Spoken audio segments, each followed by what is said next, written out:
All right, 1 second here.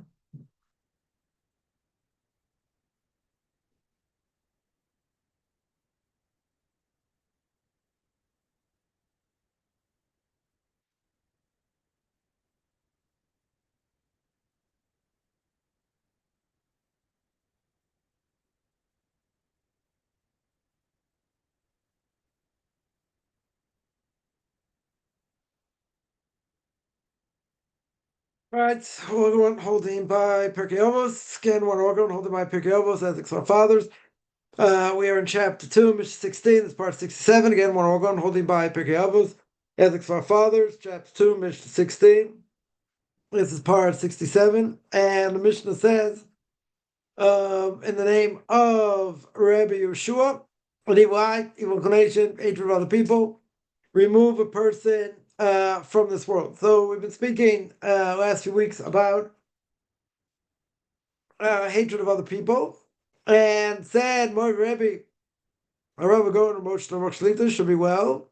It's commentary in Pirkei Avos. So he says, or something we discussed was that a person, what does it mean over here? Hatred of other people. They don't like them. They're conceited, right? They won't give them the time of day, and they get punished, right? Separating themselves from everybody else because, again, they think they're better for whatever reason, and they're going to get judged and punished very severely because you're not allowed to separate yourself from the community. So again, we're not saying necessarily separating from the community, but they think they're better, right? They think they're better than other people, and and seemingly all that. So that we spoke about. Now the next part of the Mishnah says that it's going to take a person from this world. Now, what does that mean? Does that mean if they do this, literally they're going to die, right? What exactly does it mean over here? So there's more Rebbe like this. One aspect is somebody is going to, someone might say, what did we say before?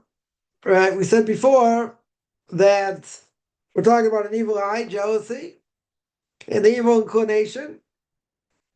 And this hatred, right, of others takes the person out of the world. So the question is why? So he says that when it comes to the evil eye, when it comes to jealousy, let's say, of others, why are they pushed out of this world? So he says because the world's not fitting for someone that has an evil heart, cannot stand the success of their fellow man. In other words, person, let's say, a successful business, person seemingly has a great family, all these different things, whatever it may be. They're jealous, right? They're jealous of their success, right? Also, since they feel they're missing something, they're lacking over here, right? Or they're jealous someone else has in their life. And the reality is, not called life over here. Now, why say that? What do we have? Someone who causes others to be jealous. So we spoke for many weeks about that. And what a person does, seemingly, even if they don't do it on purpose, it doesn't matter. A person, let's say, makes an extension in their house. Now, person, let's say, has a bunch of kids. So why they make an extension? They need space, right? They need space. They're not doing it, in a fancy way per se. They're doing it because they need the space. Okay.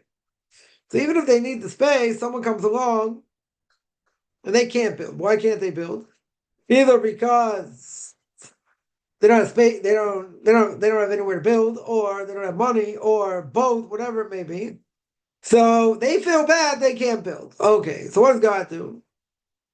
As we mentioned this before, the evil inclination is going to come and say, this person feels bad. Okay, now, even though the person feels bad, guess what? Since the person feels bad, you caused it. Okay, but you didn't cause it directly. I mean, maybe you did in some ways, but the question is, your file now gets open. right? God is going to say, okay, this person's complaining, right? This person's complaining about this other person. Very good. Let's see where the person's holding. Let's see if it's true. If he's got what to complain about. Now, obviously, we've mentioned this. Why is that fair? In other words, the person in this case, they're building an extension. Yeah, they're doing it because they need the space. Why should their file be opened? They didn't do anything wrong. Now, let's say they didn't. Right? So that file is going to be closed very quickly. But let's say, right, why does the file get opened? Because this person caused someone else pain. Now, if it's legitimate,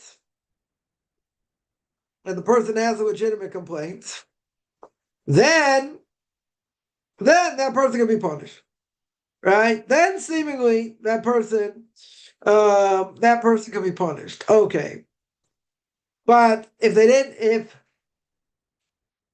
it's not their fault, right? Let's say, right? In other words, what they did was, it caused someone pain. Okay, but they're doing it because they have a need. They're not doing it so they can show off. They're not doing it, to make people feel bad. They need the space. So again, people will say, why does their file have to be open? And the simple answer is because directly or indirectly, they make this person feel bad. Yeah, and there could be, a lot of things going on at the same time. They're not in control, right? If they're not in control of that, why should they be made to be, to feel bad? Right? So we mentioned before of Aaron Cutler, a blessed memory, and one of his sermons on the holidays, speaking about Purim, he says we don't understand how far our actions go. Yeah, he uses the example of Yaakov Avinu, that Yaakov, quote unquote, steals the blessing, right? Steals the blessing from Esau, even though we do understand, right? Even though we do understand that what? He deserved the blessing. Yeah, and he got Esau to give it to him, right? Even though Esau, quote unquote, was starving or whatever, and then he took it a second time, right? Then he took the blessing from Yitzhak. Okay. Now, Yaakov himself understood. Now let's understand. His mother has prophecy, and his mother tells him this is what he should do. So he's got two things here, right? His mother has prophecy, and he's honoring his mother, right? Kibbud Avim, honoring his mother, which is a tremendous mitzvah. And at the end of the day, when he leaves, right, kind of like a revolving door, he walks out after getting the blessing from Yitzhak. And Yitzhak walks in. And this, Yitzhak has great fear. He's like, who is this? Right? And afterwards, he realizes, right, his younger son swindled him. Okay. So Esav cries. And Esav says, what? You don't have a blessing for me? He understood the power of the blessing, why he didn't deserve it, why he didn't want it. Okay. That's up for discussion. It's not really the topic. But what's the point? He cried. He was in pain. Right? Who caused him the pain? Indirectly. Or you might say, the action itself was direct, i.e., Yaakov himself. Yeah, but Yaakov's got a good alibi. What's Yaakov's alibi? Yaakov's alibi is that his mother told him to do it. She has prophecy. So why in the world should he get punished? So says Rav Aaron, an unbelievable thing. Rav Aaron says the reason he gets punished is because he's the one that caused the pain. But everyone will say, again, he's got a good alibi. What's the problem? We all understand Esau didn't deserve it. Okay. How he took it, maybe could have taken it in a different way, wouldn't have caused him as much pain. Maybe. Maybe that's a possibility. Okay. What happened over here? He caused him pain. Now, did he do it directly? You might say no. His mother told him to do it. He did it. Okay. But he's the one, then on the flip side, you'll say no. He's the one that did it. He's the one that lied, so to speak. And he's the one that caused him pain. But even with that, what's the bottom line here, says Rav Aharon? Rav Aharon says the fact that he did what he did, yeah, even if he listened to his mother, even if she had prophecy, still caused him pain. And the fact that it caused him pain, so Yaakov gets punished later. So his file gets opened up, right? In other words, Mr. S says, look what Yaakov did over here. He caused his brother pain. Now, we could give a whole laundry list of things that Esau has done and will do in the future that's bad. And we'd all agree it was better he didn't have to bless it. Very good. Nonetheless, what happened? He caused him pain. He caused him pain. So his file has to be opened up. Again, whether it's direct, whether it's indirect, he caused the pain. Bottom line. Right? Bottom line. Now you could say, wait a minute. Was that his intention? In other words, did he intentionally want to cause him pain? No, that wasn't his intention. What was his intention? To listen to his mother and take the blessing. That was his intention. You're going to tell me, but the fact that he took the blessing, he's causing his brother pain. Right? It's going to cause his brother pain. The fact that it's going to cause his brother pain, he's liable. Because he caused them pain. But again, don't the ends justify the means? He's getting the blessing. Right? We say that, let's say somebody, let's say they're not religious or not so religious, and in their home they have a Sefer Torah. They have a Torah scroll. Let's say it's a kosher Torah scroll. Right? We'll make it easy. Now, in most cases, they're probably going to misuse this Torah. Yeah, they're going to abuse it in different ways. Again, not by ripping it apart and this and that, but whatever, how they use it in a quote-unquote service, quote-unquote synagogue service. Yeah, so there would be a mitzvah, be an obligation to get that Sefer Torah out of the house. Right? Get it somewhere else where it's going to be used appropriately. Now, you're going to tell me, but if you steal it or something like that, don't you have the laws of the land? Don't you have Dina Damachus Dina? You have the law of the land. Very good. And the law of the land will say that's stealing. 100%. But even though that's the law of the land, if this Sefer Torah, this Torah scroll is going to be abused, so to speak, then you absolutely have a mitzvah to do it. Right? I'll give an example. Here in the land of Israel, many, many years ago, founding of the state, when someone died, automatically they want to do an autopsy. Autopsies are forbidden. Doesn't matter how the person died, that's desecration of the body. Right? So many, many times, before the autopsy could be done, there were religious Jews that went and took the body and buried it. The risk of, going to jail and other things. Tremendous risk. But that's how far it goes. Right? In other words, can't allow desecration of the body. Right? So you do whatever you can to stop it. So in this case, what they do, they store the body. Now, what if you can't do that? Let's say, so then, even in a secular country or whatever, you have an obligation to do whatever you can to make sure they don't desecrate the body. Hire lawyers, whatever. Right? Whatever it is. You do everything in your power to make sure that doesn't happen. Right? That's what you do. So here, it's that many times. This is well documented. It's not, it's not, cream puff type of stuff that you're making up over here, or I'm making up over here. This was done. This was done by religious Jews many times, at the risk of what? Their own lives. I don't know if they would be killed, per se, right? Thrown in jail, who knows what else. But that's desecration of the body. You can't allow desecration of the body. Right? You got to demonstrate, you got to protest. Right? Many times there were cases of roads that were going to go over cemeteries, or they found, let's say, a cemetery, but whatever, they found burial places. So that's desecration over there. For that, they had a protest. You can't allow, even the secular government, doesn't matter.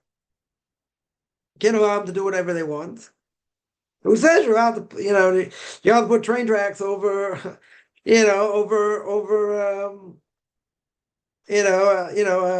cemetery or whatever. Someone buried there. They find bones, whatever. Right? You're not allowed to do that. Right? That's desecration. That's desecration of, the body, so to speak. Even the person's dead, doesn't matter. That's desecration over here. So there were many protests like this, right? In order to divert where the train tracks or the road was going to go, in order that it doesn't go over a cemetery, it doesn't go over, burial plots, let's say. They know they're there. Right? So then you have to protest. That you can't allow to happen. Again, whether, it's a religious government, or not a religious government, whatever, secular government, not in Israel, somewhere else, you got to do whatever you can to stop it. That is desecration. Can't just, allow it to happen, so to speak. So what do I have over here? So you have, in the case of Yaakov, he didn't seemingly do anything wrong. Right? He listened to his mother, but obviously he understood it's going to cause his brother pain. He understood that. But even though he understood it, couldn't have been done a different way. Maybe. That is a claim, some of the commentaries say. That maybe, Esau wouldn't have got as upset had he done it in a better way. Okay, we'll throw that out there, but at the end of the day, no matter what he did, wouldn't have Esau got upset? Some level, maybe tell me he wouldn't got as upset because he did it in an underhanded manner, whatever. Right? There is a question. There is a question here. Right? And the question is, maybe could have done it in a different way, where he's not going to be in as much pain. Yeah, I think he'd be in pain anyway, so I don't know if that matters. I don't know if that matters. Probably a moot point, right? Maybe he won't be as upset. Okay, but at the end of the day, bottom line is Yaakov causing him pain. It's causing him pain. You say, but Esau's a Russia, and Esau is evil, right? Esau could have been as great or greater than Yaakov. He could have had 6 of the tribes, had he not, gone off and done whatever he did. He had that power, that capability. The Chidah, one of the great commentators more than 300-400 years ago, the Chidah says he was 1,000 times greater than Yaakov. Now you can say that maybe it's an exaggeration, right? But that's the power he had. He could have been as great, or if not greater, in spiritual terms. But obviously that wasn't the case in the end. So everyone agrees he didn't deserve the blessing. Okay. Right? Even if Yaakov's intention, which seemingly it was not to cause him pain, and not to, cause him to be angry, okay, we can all understand that. But at the end of the day, he gets upset. Why did he get upset? Because this is what he did. Bottom line, this is what he did. He caused pain to the person, period. That's what he did. Right? But he's got an alibi. He's got a very good alibi. And the alibi is he listened to his mother and she had prophecy. He had two things. In other words, according to heaven, this is what should have been done. Esav should have lost. He should have lost it. He should not have been considered the firstborn. And Yaakov should have taken it. Very good. So that's according to heaven. So the $1 million question would be, if that's according to heaven, why does he get punished? It's a very simple question. God wanted him to have the blessing. But the way he did it, even though he listened to his mother, caused his brother pain. So that's the $1.5 million question. Is it possible? Not that way. Could Yaakov have done anything not to have caused his brother pain? I mean, like no pain. Now, that's going to be very hard. It's going to be very hard to imagine. In other words, you have to do something. A person has to do something. No matter what they do, it's going to cause the other person pain. That's not their intention. But that is going to be the end result. Let's say 100% of the time. Right? That is going to be the end result. Now, you could tell me there's an easier way to do it. Maybe. We'll throw that out there. Maybe. Right? So it won't cause them as much pain. I can hear that. So the question is, if it would cause him much less pain, he's still going to get punished? Maybe, maybe not as severe, but he's causing him pain. Right? So what's the idea over here? So the idea is that this evil eye, this ayin hara, as we will call it, causes damage. Right? Will cause somebody damage. As my Rebbe says, the world's not fitting for someone that has an evil heart, cannot stand the success of his fellow man. Okay, so what Yaakov did was different.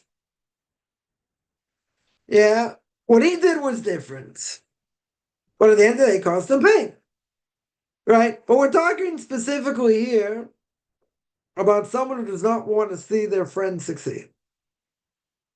Right? They do not want to see them succeed. That is the issue.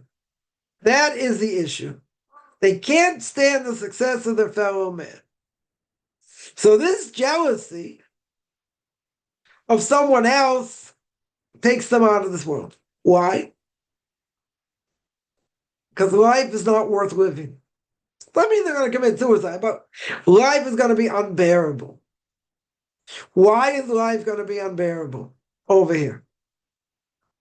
Life is going to be unbearable for one simple reason. Because they can't stand the success of someone else. Doesn't mean they're going to jump off a cliff. What it means is their heart is sad, or let's say better, their heart is angry. They're angry. Why should this person have this? Why does someone else have that? Why am I going through this? Right? And they're going to come up with the classic phrase we always say. What's the classic phrase? Life is not fair. They don't see God gave it to them for who knows what reason. Doesn't matter. At the end of the day, the person can say, but I deserve that. Why shouldn't I have that? So that's a lack of emunah. That for sure is a lack of emunah. Right? Why? Because a person's questioning what they have or what they don't have. And they see other people have this or have that. They say, why don't I have that? I could have that. I should have that. Let's say. They can easily say that. But they're not looking at the world in the right way. Now, what's the reason? What's the reason? Because they're saying this is coming to me. This I deserve. Right? This other person, now, when they say they deserve it, for whatever reason, what are they saying as well? Who said that person should have it? That's what they're saying, essentially. Because they're not happy the other person has it. Now, let's take it one step further. So what if What if you were successful and you had money and power and fame and whatever, at whatever level, and you see someone else, even if they're less than you, but they also have some level of success. So not necessarily because you don't have it, but you have it and you look down upon them. You say, "Oh, they got lucky. Oh, this happened." Take for example when LinkedIn started. There were people who made a name for themselves at the very beginning, let's say, of LinkedIn. And they lucked out. They got a name. They were able to get clients, right? Let's say. And their name stuck as a innovator, mover, shaker, whatever the field is. So you say, well, they got lucky. Why did they get lucky? Because they got in at the very beginning. They saw an opportunity. They went for it. They saw what the potential was. And they became successful. So then, years later, okay, there are ways to try and, get business. The person, let's say, is a freelancer. So one of the ways is you go on LinkedIn and you got to put up posts and you got to say this and you got to do other things. It's kind of tedious, in a certain way. A lot of people don't like to do it, but that's how you get your name out there. Okay, but this person had it easy. They got in at the very beginning. So now, instant name recognition. Yeah, so they did very well. So a person can say, 5, 6, 7 years later, they got involved in it, and now it's much harder. It's a lot more competition, blah, blah, blah. And you got to keep doing this, that, and the other thing. Well, this person had it easy. Because they started at the beginning. Okay. Maybe true. Right? It may be true. But what does one thing have to do with another? Yeah, why can't a person be happy for them? Because they themselves, let's say, are struggling. And if they're struggling, and they don't like what they have to do. A lot of people out there don't like to put themselves out there. Yeah, they don't want to have to advertise and this and put up posts all the time and whatever it is, even though people say, that's what you have to do. That people see you and whatever, or you comment on people's posts, whatever it is, whatever it is you have to do. Yeah, couldn't they grumble and say, this person got lucky. Yeah, this person got in the very beginning. Okay. Again, let's say it's true. God obviously wanted that, and they became successful because that's what God wanted. Very good. What does that have to do with me? What is that exactly? It's jealousy. That's what it is. Now, I can give you different reasons, potentially. Why a person feels bad. Why they wish they had that opportunity, but isn't all this just a lack of emunah? Because the person's going to say, it's coming to me. I should also have this. Okay. But at this point, God doesn't want you to have it, for whatever reason. But keep in mind, whenever someone says that, and it shouldn't be this hard, and shouldn't be this, and it shouldn't be that, what's the bottom line? That's the way God wants it. But it's not about what I think. Nobody cares what I think. Nobody cares what you think. Nobody cares what anybody thinks. Bottom line is, God wants you to be successful or not. Hosewell says you got to put your best foot forward. Okay. That's what we do. That's not a guarantee. Yeah, some people could make amends with a pet rock back in the day. Right? You don't have to walk it, you don't have to feed it, very easy. Very easy to make money. Yeah. A great pet, let's say. Person made a mint. Could be someone else tried it, they would make anything. God wanted to go.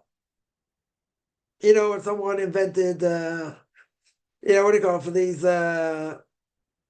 for these drinks, these fancy drinks, right? Alcohol drinks. What do? They invented these wooden umbrellas to put in a person's cup. It's also made of mint. Yeah, that's what Why? Because God wanted them to. Now you could say, well, the person got lucky, the person this, person that. Okay. Say whatever you want. Bottom line is God wanted to happen. right? So anyone's going to say it's not fair, or I should have this, or I should have that, right? That has to be erased out of someone's vocabulary because it's not about what I should have or not have, right? What God wants me to have, right? We pray for livelihood, the Shemona Esrei every day, except on Shabbos, right? We pray for our needs, very good. If God wants you to be more successful, you will be. If He doesn't want you to be more successful, you won't be. You still have to pray for it. You still have to, put your best foot forward. That's the obligation. So why can't a person look at the goodness that someone else has and be happy for them? Because they feel the lack. That's the point over here. They feel the lack, right? And therefore, what does that lack do? As we mentioned before, that lack destroys them. That lack does not give them any life. The reason it doesn't give them any life, right, very simply, is because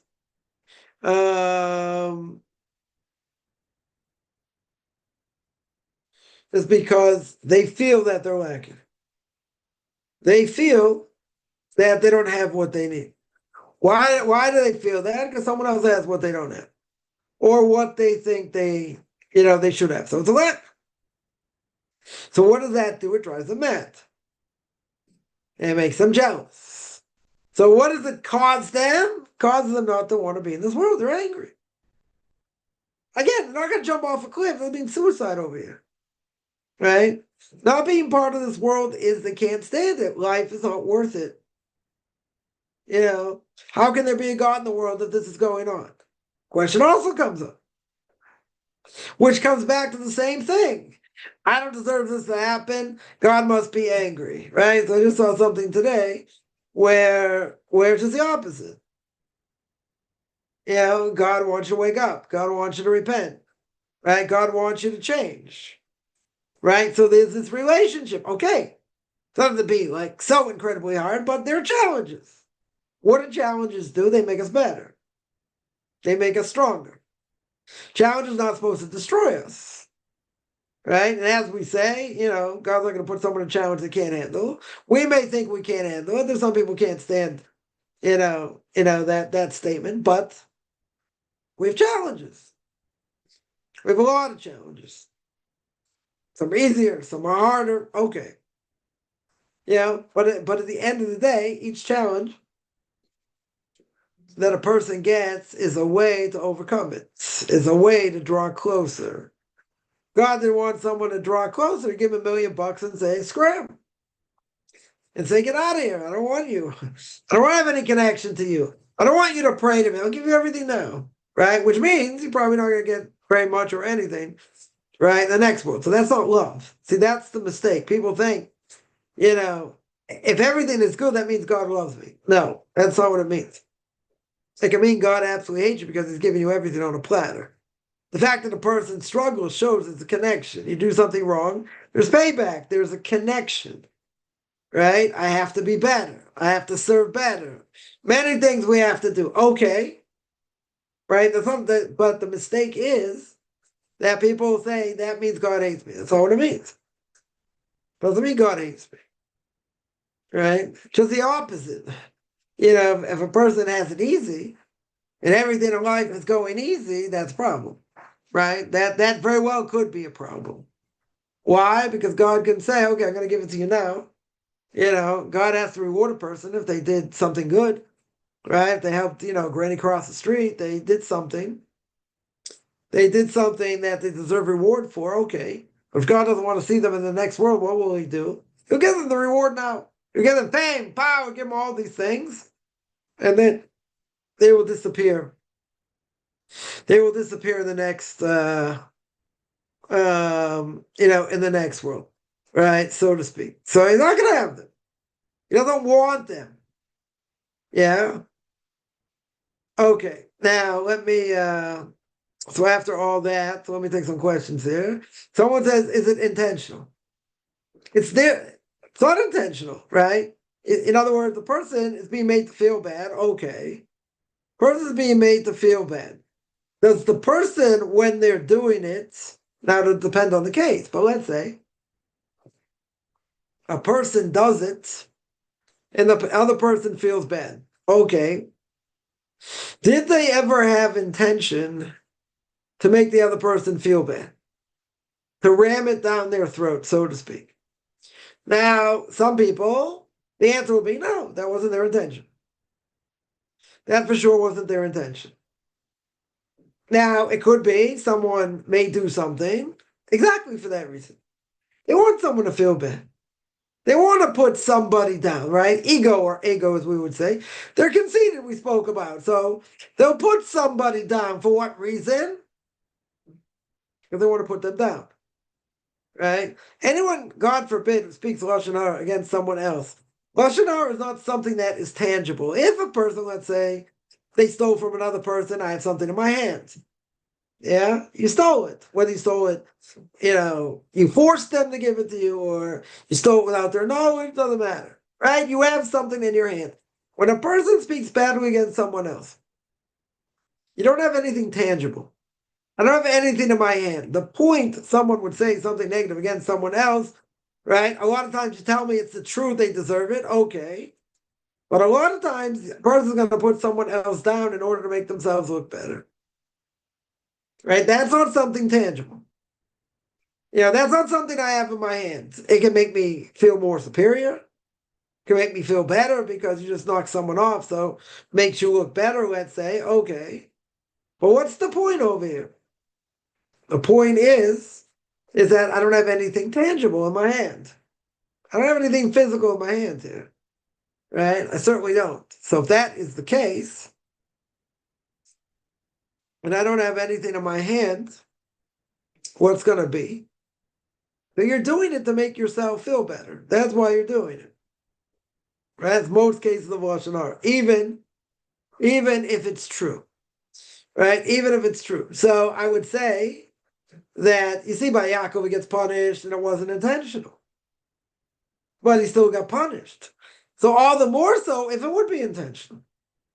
If a person is building, they're building an extension. The whole purpose they're building an extension is because they need more space. Yeah, that's not intentional to make someone feel bad. If they're building it, let's say they do it in a very fancy way, and they want to show off their money, that is intentional. That for sure is intentional. Yeah. Someone told the story, someone was doing an extension on their house. So someone walking by said, okay, I think you should build it like this and like this. Yeah, it's like telling the owner, like almost on a daily basis, how we should build, how we should build this extension or these renovations, whatever he's doing. So the person, finally said, this is my house. Like, why are you telling me, what to build and how to build and this and that? Right? So the person said, what you do on the inside, maybe, you're doing it for yourself, how you want it to look. But if you're building on the outside, you're doing it for me because I'm walking by. Right? I'm walking by. So I'm giving you advice because I want to see it a certain way. Because you're not building it for you because you don't see it. You only see it when you go outside. But I see it on a daily basis. I walk by. Right? So, intention over here, is everything. If he had negative intention, yeah, he's doing it to show off or whatever, then punishment is more severe. For sure it's more severe. If the person didn't do it intentionally, and the person feels bad, it could be they'll get punished. Yeah, maybe not. God opens the file and sees the person's not guilty, then they're not guilty. And just because the person's jealous doesn't mean you should get punished.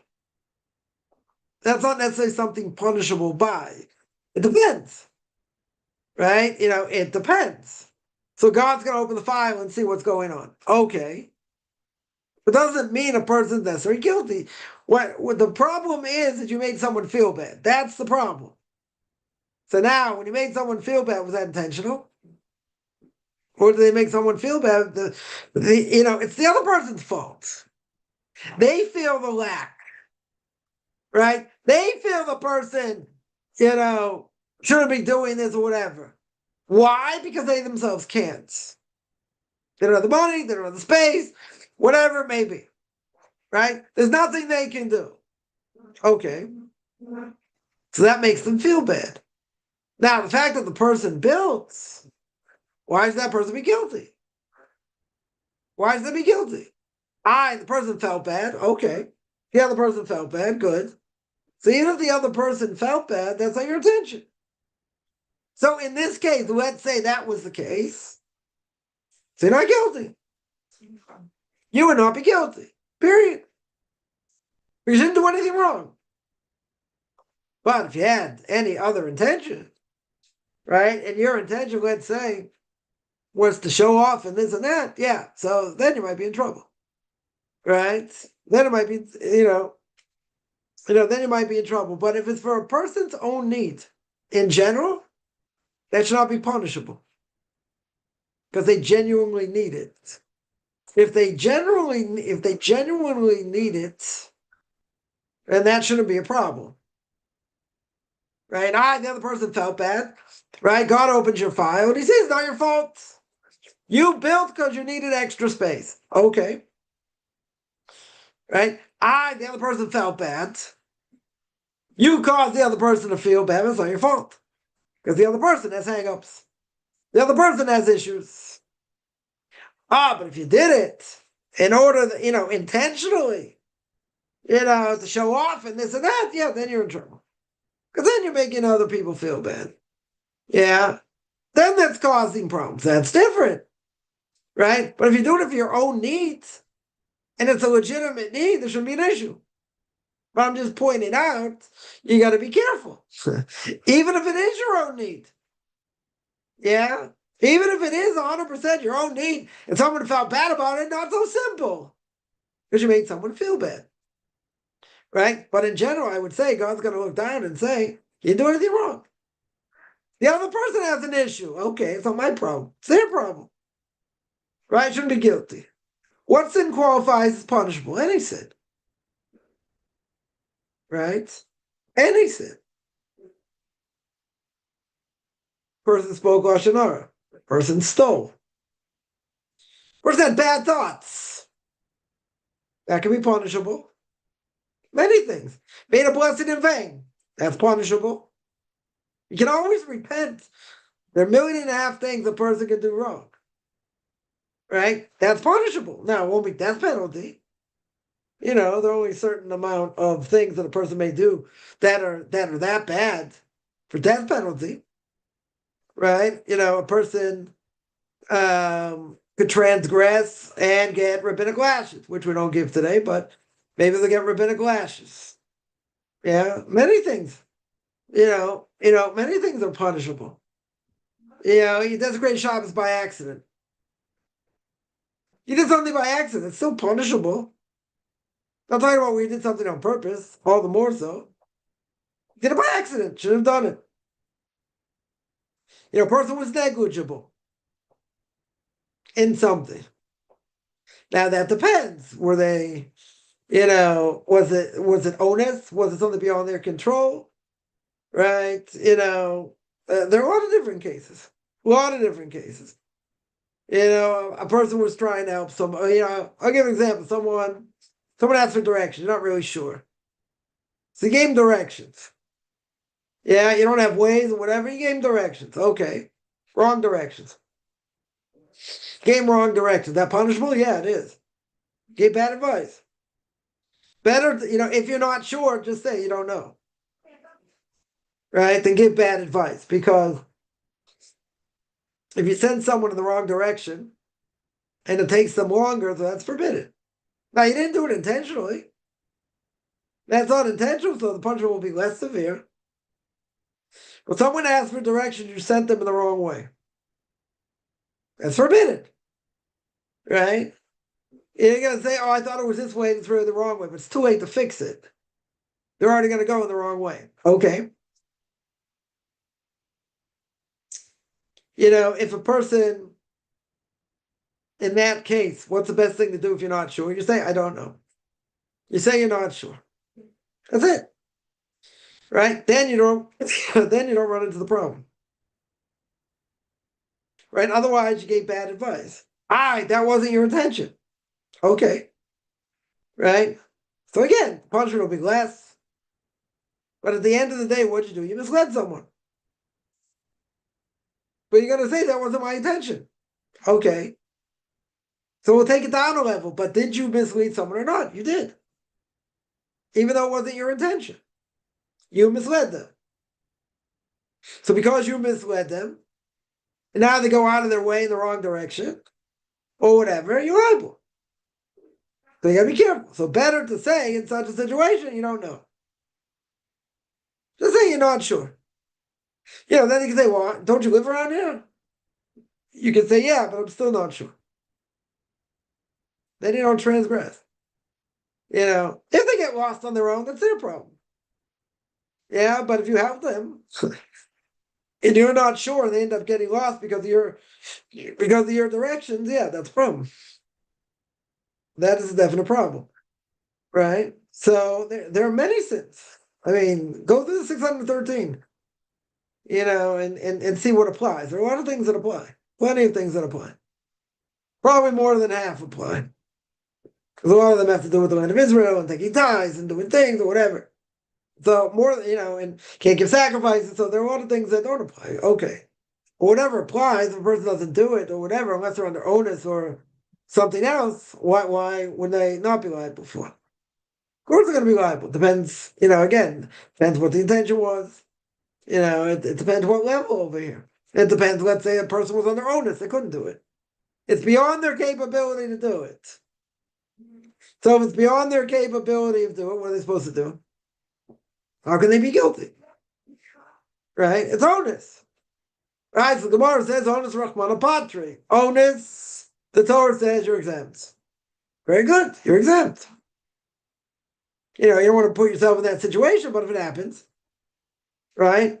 If it happens, then you're exempt. There's always repentance, don't forget. Even if you did something wrong, there's always repentance. As well. Let's do with this week's parsha. Yeah, a little bit. Talks about sin offerings, yeah. Wasn't my intention, but yeah, it can apply also over there. There are offerings that, let's say somebody, not an offering, but at the end of the parsha speaks about mi'ila. Mi'ila means that take an object, person takes an object that was consecrated to the Beis HaMikdash. A bowl, let's say, was consecrated to the Beis HaMikdash, you use it as an ashtray. Right? Right? It's consecrated, it can't be used for anything else, not holy. Right? So you transgress over there. I mean, it doesn't apply, but I'm just saying. Something like that. Many, many things. Many, many things apply. Hara applies. Stealing applies. All these things apply. Now, even when his parents' choice to do something, the other child has caused pain. That's different. That's educating the child. They want to eat ice cream for breakfast. So you tell them you can't eat ice cream for breakfast. Yeah, you gotta eat something healthy. Maybe get ice cream as a snack later, but you're not eating it for breakfast. And the kid complains. Yeah. Is that a parent's fault? It's not their fault. It's not the kid complains. You have to educate them. Right? You have an obligation to educate them. Yeah. So even if the child's caused pain, one mentally injured goes after the favored one despite the favored one having to do any action. Doesn't matter if it's totally mental or not. Right? Doesn't matter. Right? They're caused pain. Right? They are caused pain. If you have people that have mental issues, that's a totally different issue.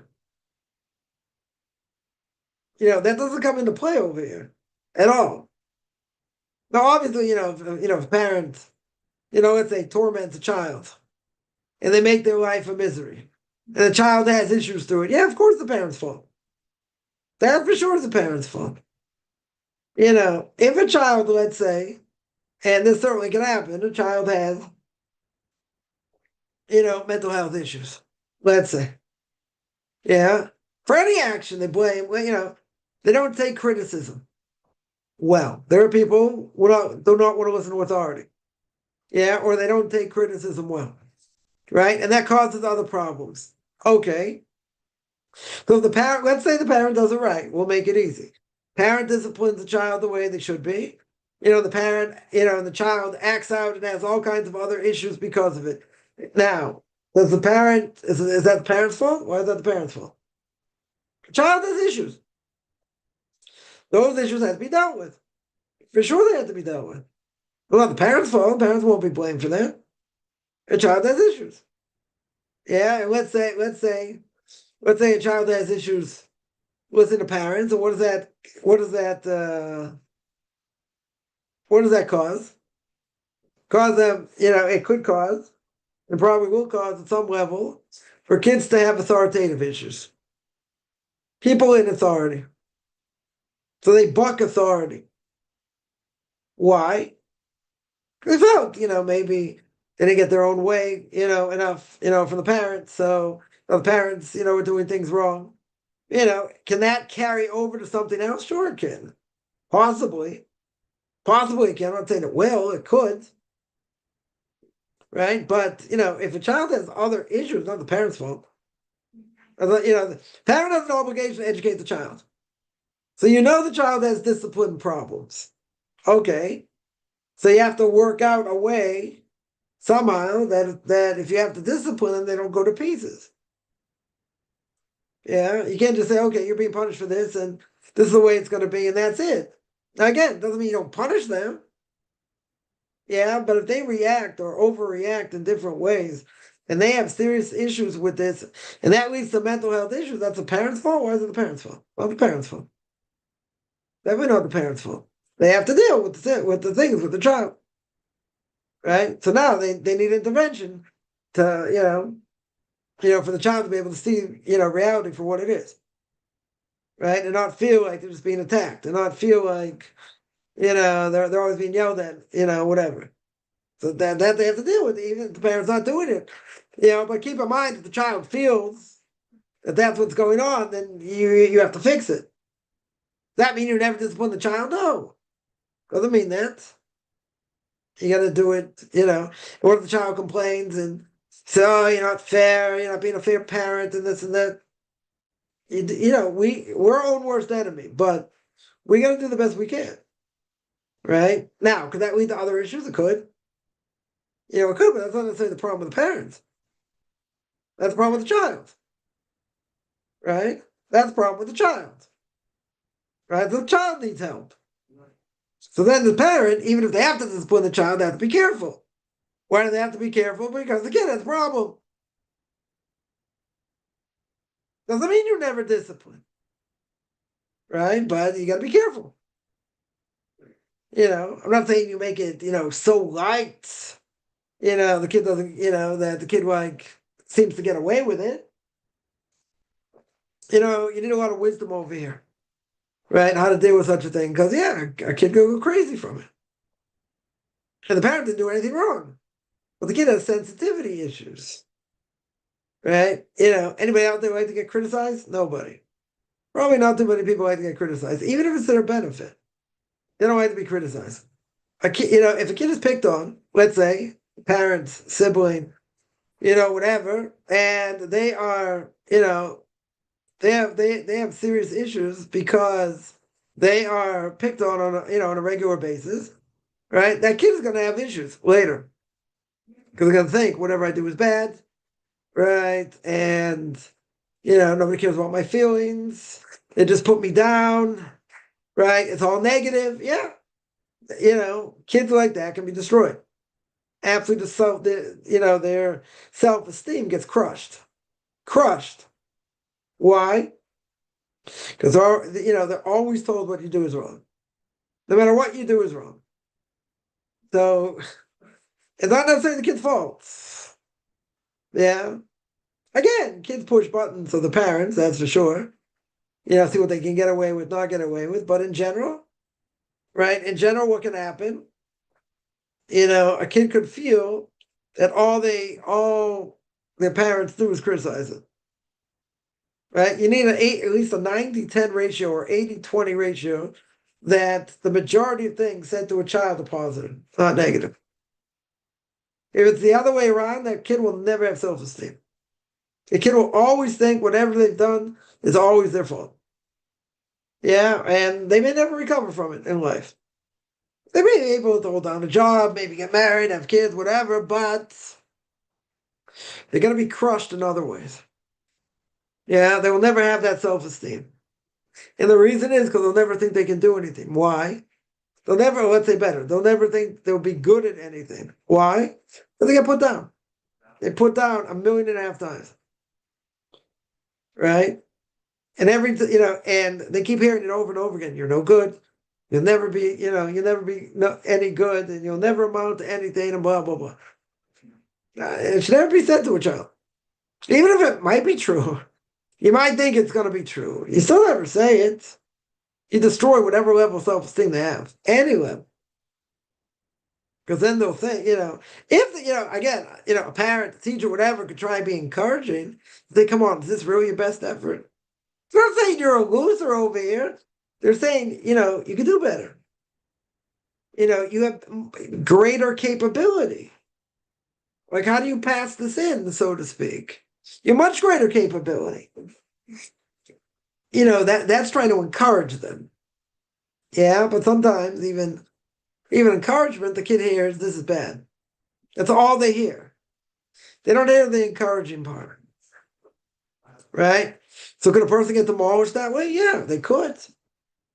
That means they anytime, and there are people like this, kids are very sensitive. Some kids are very sensitive or oversensitive. So even if a parent has to discipline, they got to be very, very careful. Even if they say anything wrong, they have to be very, very careful. They have to tell them. I'm not saying don't tell them. They have to be told what they did is wrong. Right? You don't sugarcoat it. But at the same time, you have to reinforce it. It doesn't mean you're bad. You made a mistake. Okay, we all make mistakes.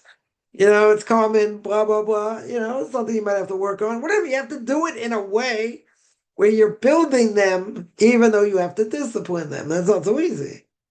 And the reason is because, what they say and what they do may be irritating.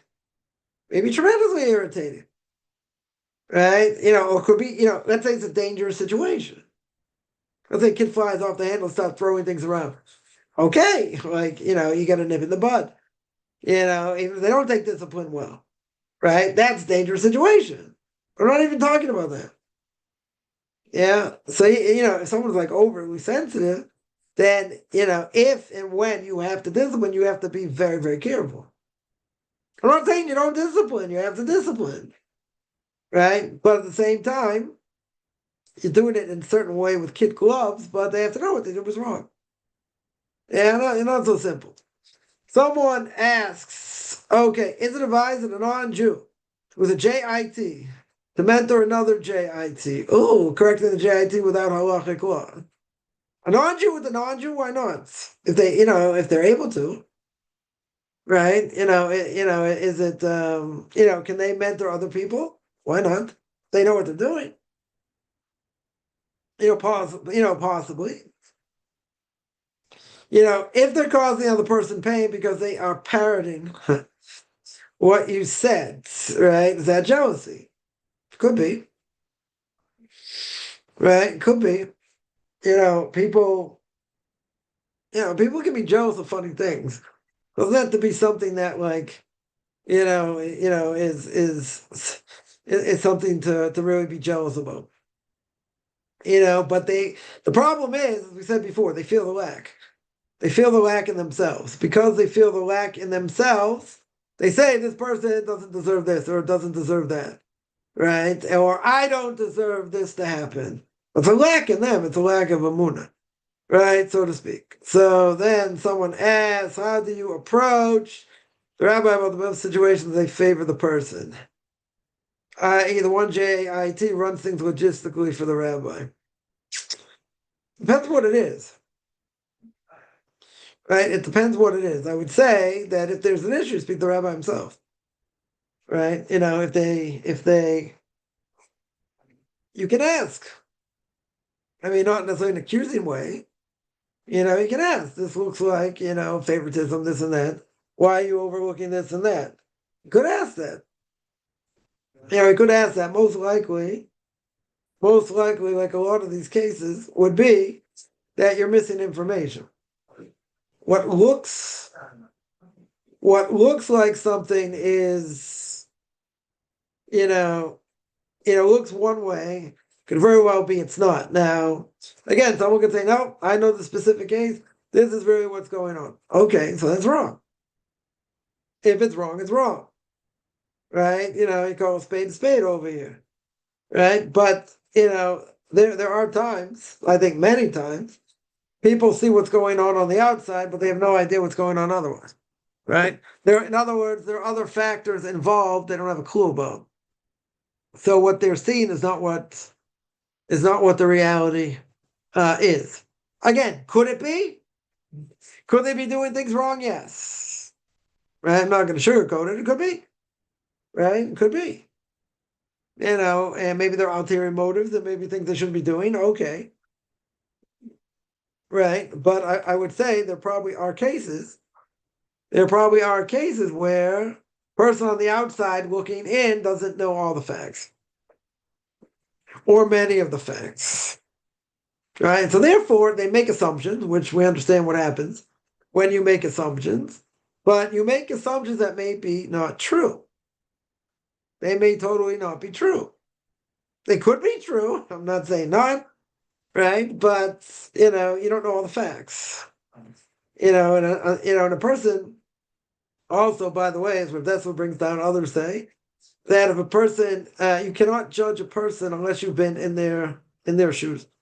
In other words, unless you've gone through the same situation, doesn't give you a right to say anything in general, because you don't know what they've gone through. Right? You don't know everything they've gone through. What you see on the outside, you gotta be very careful. Very, very careful. Because what the outside shows may not be the total picture. Right? So that you gotta be careful with. Because if you don't know the total picture, then you shouldn't be talking. Right? Now, could also be there's let's say circumstantial evidence, the way something does look. But who says that's the case? Maybe there are, other factors involved, you don't know.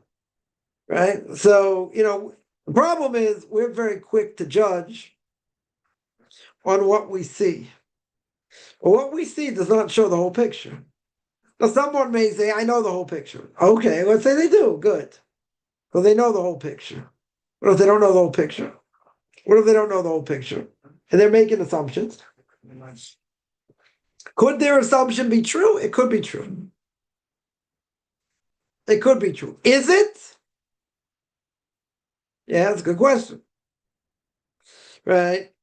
I would think that when things are said or whatever, that person doesn't necessarily know all the facts. They know all the facts, that's a different issue. Right? But there are probably things they don't know. So what they see on the outside, and I hear this all the time, these people, converted, it didn't take them very long, and they had less knowledge and blah, blah, blah, and they shouldn't have been converted. Now, they might be right. But there's also probably a lot of information they don't know. Because the rabbinical court's going to call it the way they see it. So if they're going to call it the way they see it, then it doesn't give you a right to say anything because you don't know what's going on.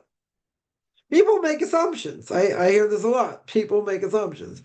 And this is right, and that's not right. They shouldn't have done this, shouldn't have done that. Maybe. Maybe it's true. But maybe there are other things going on they don't know. But that a person has to be careful. Because if you don't know all the facts, maybe you think you know all the facts, but if you don't know all the facts, then that's a problem. That's for sure a problem. Yeah, that's what I would say on that. And the rabbi introduces new candidates to this logistics person. So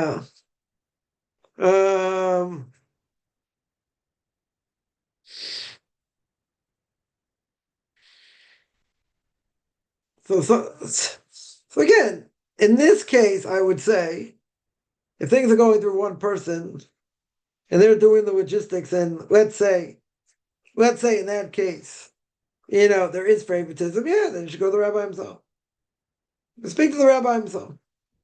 And ask him. Like, why is this? Why is that? Whatever, you confront it. You say, this is the way it looks, and, Is this really the case? Is it not the case? You could confront it.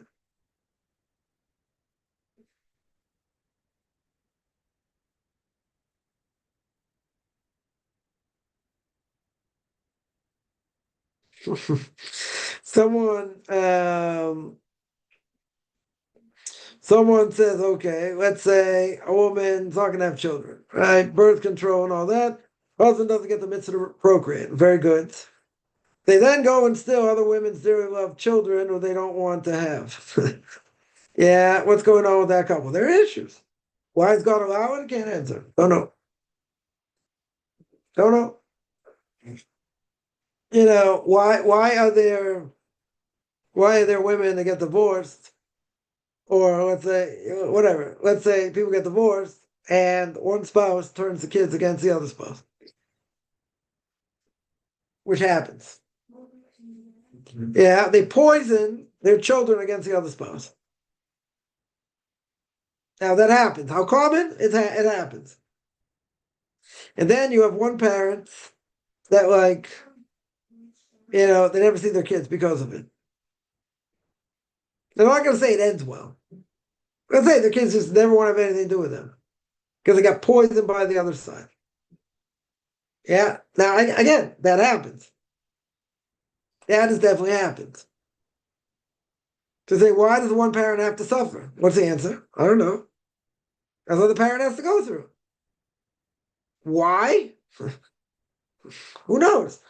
Isn't that other spouse? Is that other parent going to get severely punished for doing this? Sure. They're going to get severely punished. That is nothing to talk about. They poison their kids against the other parent. Not for a good reason. Other parent's abusive and they made up things. They lied. Yeah. So why does the parent have to go through that? I have no idea. That's part of whatever test they have to go through.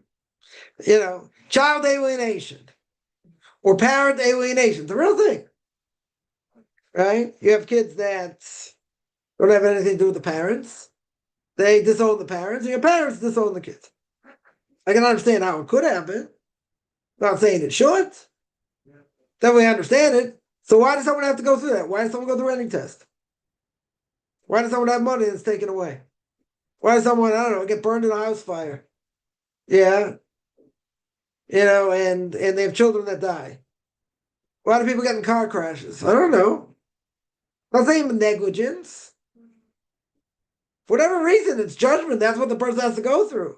Why? If I would answer that, I'd be world famous. Whatever challenges they are, they are. Is it right? I didn't say it's right. I'm just saying this is what the person has to go through. Why? I have no idea. Right? Could be. Right? It could be, what their soul has to go through in this world. It could be through sin. It could be who knows what. But that's a challenge. You can ask that on any challenge. Any challenge that the person has. But it should be like this, it should be like that. Okay. Granted. Let's say we all agree. And we don't know why. Nobody knows why. It could be for any number of reasons. Right? But that's part of the challenge. Everyone has challenges. A lot of them we don't know where they come from. We have no idea. Yeah, this is what the person has to go through for whatever reason. So if let's say a parent, alienates a child against the other spouse. For years and decades, whatever, these kids don't speak to the other parent. Causes unbelievable anguish. Okay. And let's say they never speak to them the rest of their life. Let's say. The other parent has unbelievable anguish. That other parent who poisoned them, of course they're going to get punished. They're going to get severely punished. Right? Why would God allow children to come in the world if this is going to happen? Right? Keep in mind, Moshe Rabbeinu wanted to see God face to face. What does God say? No one can see my face and live. That's it. Nobody knows, not even Moshe Rabbeinu. So you can ask that question about anything. Why did God this? Why would he allow that to happen? How do I know why he allowed that to happen? You know, why does a mother get, breast cancer, 28, and dies, 3 years later, leaves a bunch of little kids? Why does that happen? One thing for sure you learn from any of this is life is precious. Life is precious. You can't take it for granted. Day in and day out, you can't take it for granted. Why they happen specifically? Above my pay grade. That couple did conceive a daughter. It doesn't matter. So what? So the daughter died. Daughter died after her parents abducted all the children. Okay. Why do you have to go through that? Anyone's guess as good as mine. Yeah, but it's a challenge. People have all kinds of challenges. People have medical challenges. People have financial challenges. People have family challenges. Challenges all across the board. Some more, some less, some more difficult, less difficult, whatever it is. Right? Challenge is supposed to make a person stronger. That's what it's supposed to do, not break them. But there's sad situations in life. Why they happen? They happen. Why has God allowed it to happen? We could be here until tomorrow trying to figure that out. Right? We say the Haftorah on a fast day. On a fast day at Mincha, we say in the Haftorah, we say that God's ways are not our ways, God's thoughts are not our thoughts. That's it. God's infinite. That's what the Bible says in the beginning of Shar Yichud, right? The gate of God's unity. Nobody can understand God's essence. Period. Right? Let's repeat that. Nobody can understand God's essence. That's it. And the things that look really bad, things look really cruel. Right? Do we have any answers? We don't have any answers. Someone who made Shemesh not far from me, but half an hour away. Father buried 3 of his kids. Correct hit. We have any explanation for that? We don't have an explanation for that. It's painful. We're not a lot of things what the father said and strength and the moon and all this. Okay. Bottom line, he buried 3 of his kids. I don't think anyone wants to sign up for that. Or getting MS in their 20s. Or who knows what. No one wants to sign up for any of these things. Why does that happen? No. They're challenges. They're challenges everyone has to go through. So some will have it easier, some will have it harder, some will seem seemingly impossible. Yeah, but nobody can fathom the ways of God. That's the bottom line. That is the bottom line. Person got swindled. Yeah. God wanted them to get swindled. Why? Don't know. Some people have it easier conversion, some people have it, seemingly impossible. Okay. You say it's luck of the jaw to win. It's nothing to win over here. Don't make that mistake. Right? Things happen because they happen. Because obviously, this is God's plan. Why? That's a different issue. That's a different issue. The person's too stupid to go get what's going on. God made them dumb. God doesn't make anyone dumb. Let's make that clear. Everyone's got a clean slate. What they do with their intelligence is their choice. Right? Unless God made them mentally challenged. But anyone who's not mentally challenged has an opportunity to be the greatest person in the world in God's eyes. Yeah. You got a mamzer who came from an illicit relationship can be greater than a Kohen. Yeah. It depends what you do with what life throws at you. Right? Nobody's born dumb. You got many people that are brainwashed by society. Yes. Who says they should be brainwashed? You got people that hate Trump and say, he dragged us, get half the media saying dragged us into this senseless war with Iran and this and that. Yeah, what do you think is going to happen if you allow them to reach nuclear weapons, to get nuclear weapons? What do you think is going to happen? We will be at the mercy, everybody will be at the mercy of them because all they do is say, okay, you don't do what we say? You don't give us this amount of money? We're going to shoot nuclear war and destroy you. Wouldn't everyone agree it's a good thing to get these people off the face of the map? Again, who are we going to replace them with? Okay.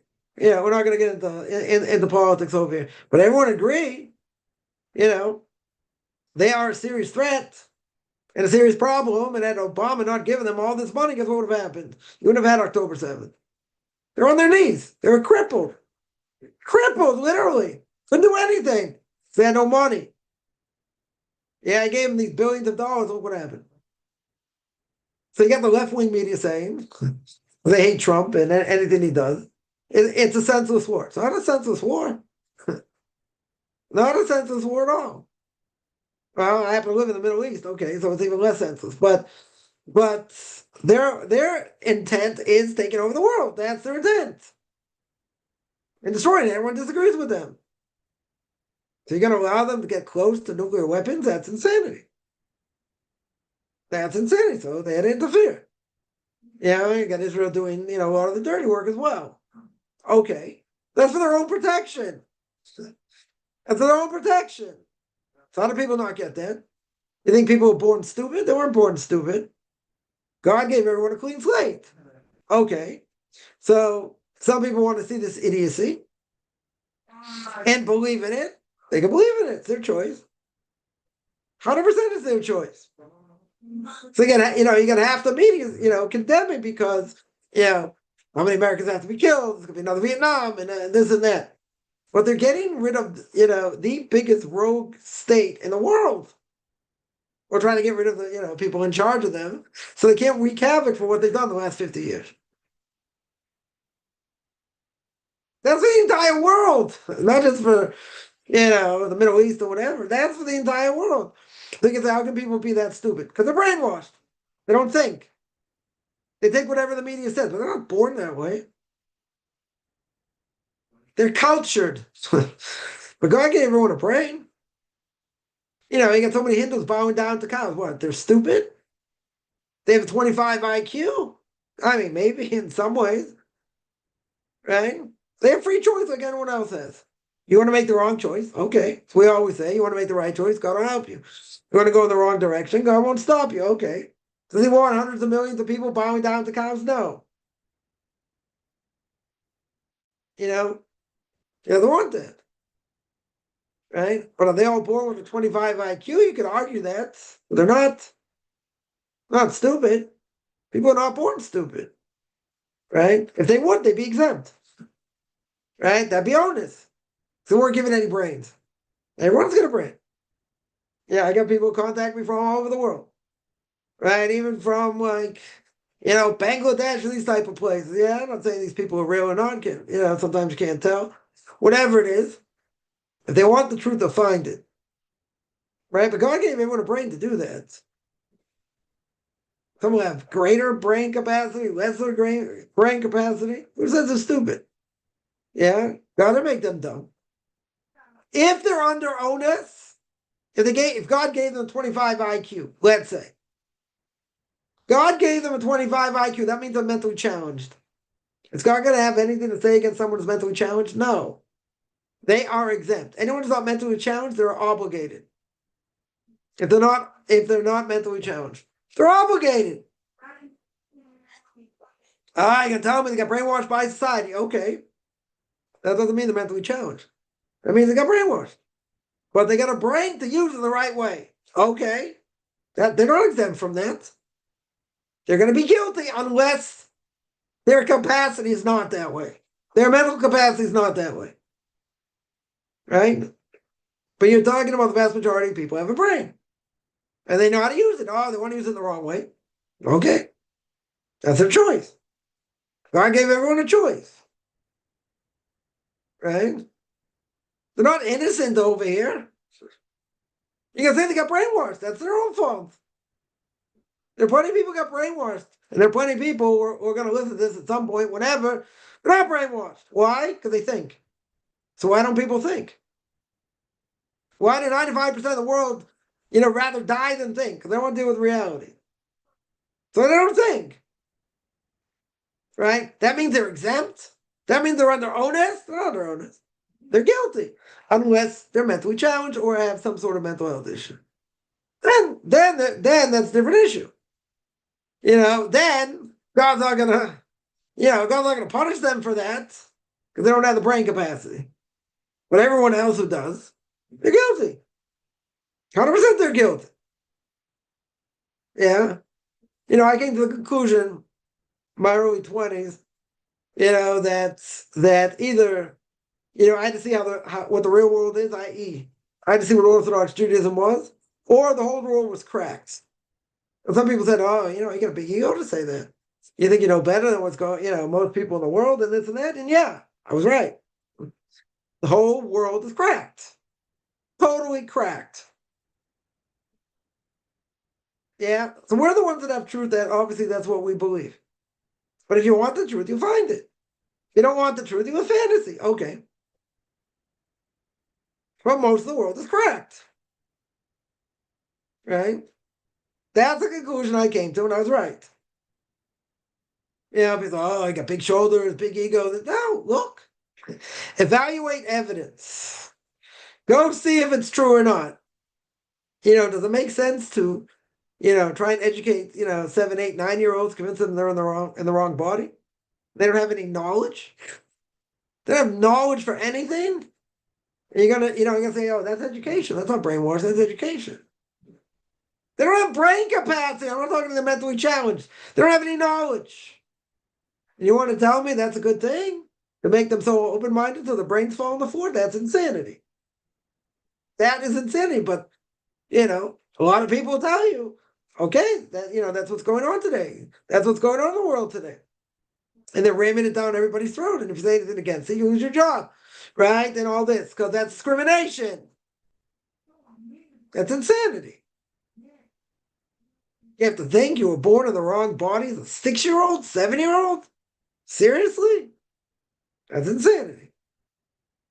Yeah, so that means the whole world is cracked. Right? And they have no values. And the values have to come from the Torah. Yeah? The values have to come from the Torah. This is insanity. So we're not the ones that are wrong. Even if the whole world is going to say, oh, the Jews this, the Jews that, the Jews the other thing, whatever. Find the Ber Hashem Moshe Lemor. That's what we're going to say. God spoke to Moshe saying, this is what we have to do. So we believe in God. We believe he gave the Torah. So you got a problem with that. Okay. You got a problem with that. Not our problem. You have an issue.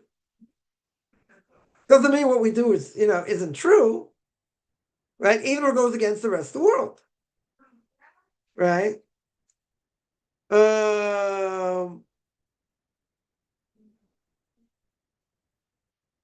Woman told me she had to sell all her jewelry in the process. Okay. So what? So you're telling me that's wrong. Okay.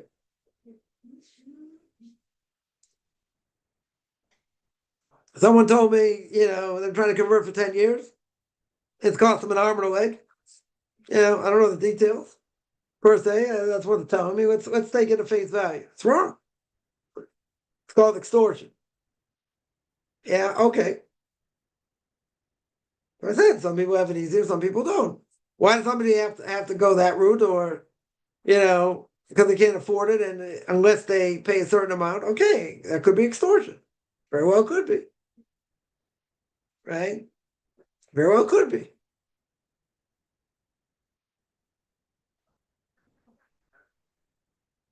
Someone asked us on Ask Rabbi, suggest a person is to mentor new JITs.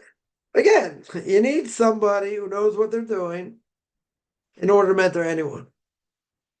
Yeah. They have to know what they're doing. They have to have qualifications. If you tell me they're qualified to give classes and this and that, okay.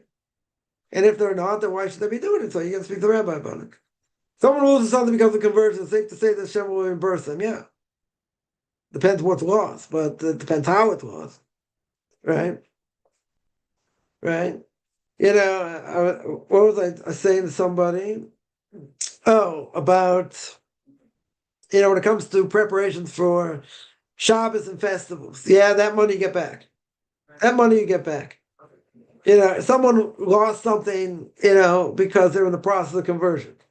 Let's say a person ended up paying, a lot more money than they should have. Let's say. Is that a guarantee they're going to get the money back? I don't know.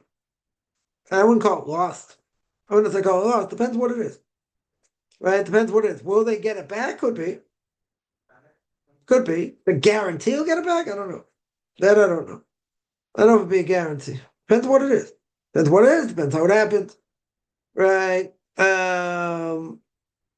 It depends how it happened. Depends a lot of different, a lot of different things. A return of wealth that was lost. Yeah. Yeah, I'd also welcome it back. But, at least at this stage ain't happening. So, you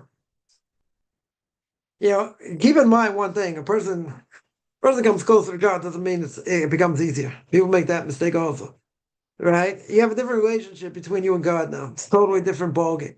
God's looking at you in a totally different way. So the stakes are much higher, right? So again, some people could have it easier, some people not. It could be. Very well could be. Some people could lose a lot. Yeah. Come close to God, you get burnt. Good. But the stakes are very different. You're not looked at as a potato farmer in Idaho, right? No offense, anyone's a potato farmer, grew up in Idaho. God's not looking at you like you don't know anything. God's looking at you now, you're taking greater responsibility, the repercussions. Could there be great repercussions? Yes. Is it worth it? I would say yes, it is. It'll make you who you are, and you won't take anything for granted. But it's better to live with those repercussions than live with fantasy. Yeah. Because then whatever you do matters. Whatever you say matters. Whatever you think matters. That's different. It's a different world to live in. Right? It's God's looking at you in a different way than he normally would. So again, people say, no, I'll take fantasy, it'll be easier. Maybe. It'll be harder later. Or maybe harder in other ways. Right? Think about it. Whatever I do matters. Whatever I think matters. Right? So you make the bed you lie in. That's the way it is. You are going to make the bed you lie in, bottom line. It's all about what you do, whatever. So you can say, but I'm trying to do the right thing and I get slammed all over the place. Okay, so you still got to keep going in the right direction. That's what you got to keep doing.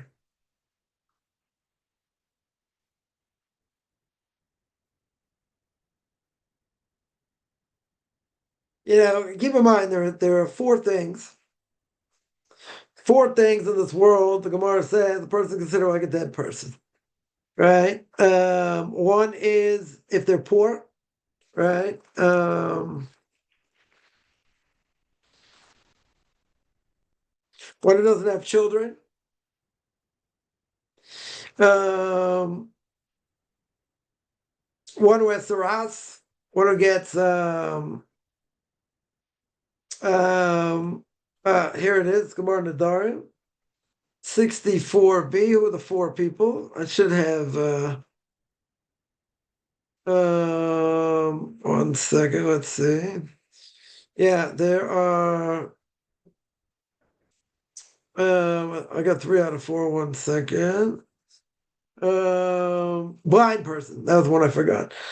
Poor person with saras, person who got saras, whatever saras is, a blind person, someone who doesn't have children. 4 types of people considered dead. So if you don't have money, right? If you don't have money, or a person's poor, you consider like you're dead. Consider like you're dead. 4 people. 4 types of, again, a person loses all their money, instead of losing their life, they lost their money. So who wants to sign up for that? Well, probably everybody would. They don't want to die. Right? They say better take my money than die. That could be. What's false about Iran as being a holy war? What's it about? Well, they're making it a holy war, but they've been doing this for years. It's not anything new. The only question is how close we're getting nuclear weapons, and that so America doesn't want them to have nuclear weapons. At least some elements of America don't want them having nuclear weapons. Certainly, Israel doesn't want them to have nuclear weapons. Yeah, so they pulled the plug on it. Yeah, that's what they did. People saying it's a dragged out war and they shouldn't be in there and whatever. But again, it's beneficial for everybody. But it's not anything new. It's just how close they were getting, right? So the closer they get, the worse it is, right? And why are people celebrating deaths of Iranians? Should we celebrate the deaths of other people? again, the whole question: can we celebrate the death of our enemies? Some say you can, some say you can't. Right? In general, but we're not talking about innocent people. We're talking about people who have tremendous blood on their hands. Right? So why is that not a good thing? Yeah. Thousands of people were butchered by them, their own people. And no one said boo. There's no condemnation in the UN. Not that we care about the UN. No condemnation for nothing. They butchered them. Right? Anyone want to go to war for them, war against them because of it? No. Why are they going against them? Why are they going against them with nuclear weapons? That's why they're going against them. Right? Yeah, Pakistan's not attacking the world. You see Pakistan attacking the world? Where do you see Pakistan attacking the world? Pakistan has all these proxies that are attacking the world? So they're gonna, they have nuclear weapons. They're not using it to destroy they're not using it to destroy everybody else, right? And put people on notice that if we get it, you're at our mercy, right? But again, at the end of the day, even other countries have nuclear weapons. Very good. Are they using it? Were they threatened to use it against other people for their own political agenda? I don't think so. It's not their goal. But see, all these countries becoming Muslim. Yeah, isn't that scary? Very serious Muslim minorities in these countries that could cause havoc. Sure. They weren't the Muslims going to take over nuclear weapons there. No, but they have, they could get considerable power there in these places. But in these places that have nuclear weapons, are they threatening the world with them? Right? Even Russia got nuclear weapons. They threaten the world? No. They're trying to take care of business. They got their own problems with Ukraine. Right? At least not at the moment they're threatening the world. But that was a whole big arms race between the US and the former Soviet Union. For that reason. Exactly that reason. That there's going to be a deterrent for them using nuclear weapons because we have nuclear weapons. Right? That would be a major deterrent. But these other countries, they're not interested in taking over the world. That's a whole different thing. Right? That's a whole different thing.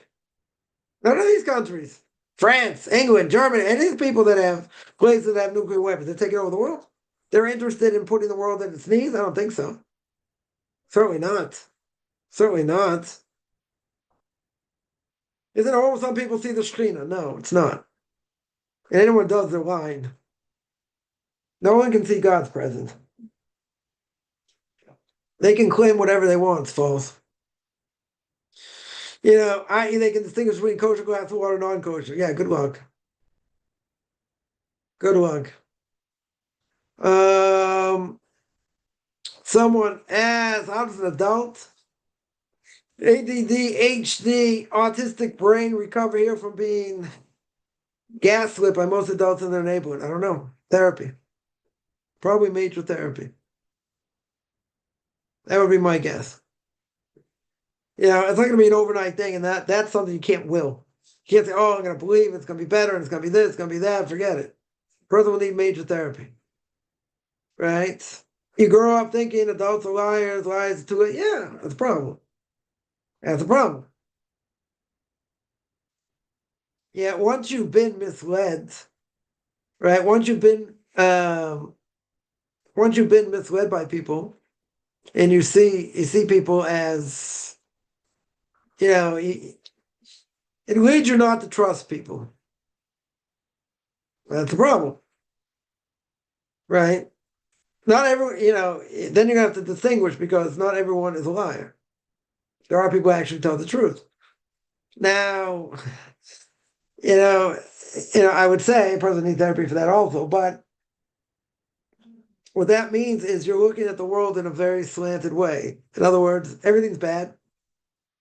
Nobody does anything good, and everyone's a liar, and they're out to, suck your blood. Now, in some ways, that may be true. A lot of con artists out there, etc. But at the end of the day, there are good people out there. But if a person's going to have that attitude, you're not going to trust anybody. Anybody, right? It's gonna be hard for a person like that. It's going to be hard for them to get married. How can they trust somebody? How can they trust the other person? And say, well, maybe you have no choice, right? But again, you have tremendous bias over here. Tremendous bias. So you got to look at the world as like, the world is bad, the world is evil, can't trust anyone, so never get out of bed. Don't pass go, don't collect 200, right? If you're playing Monopoly, right? It's over. Because you got to look at the world in that way, how are you going to be healed? How in the world are you going to be healed? Now, even if that's true, I would agree for the most part it's true. A lot of people lie, a lot of people steal, a lot of people cheat, right, so to speak. A lot of people are too lazy to think, so what do? There's only one solution. The only solution is you're going to hang out with people that are more like-minded. But you're going to say, but you live among other people. It doesn't matter. Doesn't mean you have to have so much to do with them. Sometimes you have no choice. Comes to family. Let's say most of the family's brain dead. Yeah, so what do? You can either have a relationship with them, try to have a relationship with them, or not. Right? So you have to determine, is it worth it or not worth it? Some people say it's worth it. Some people say it's not worth it. But that's the world we live in. That is the world we live in. Right? So most of the people are brain dead. You know what? That's the way it is. That is the way it is. So therefore, when it comes to family and other things, you can choose. You don't want to hang around with them. You don't have anything to do with them. Okay. Yeah, a person can do that. But that's, that's most of the world. You have to deal with people.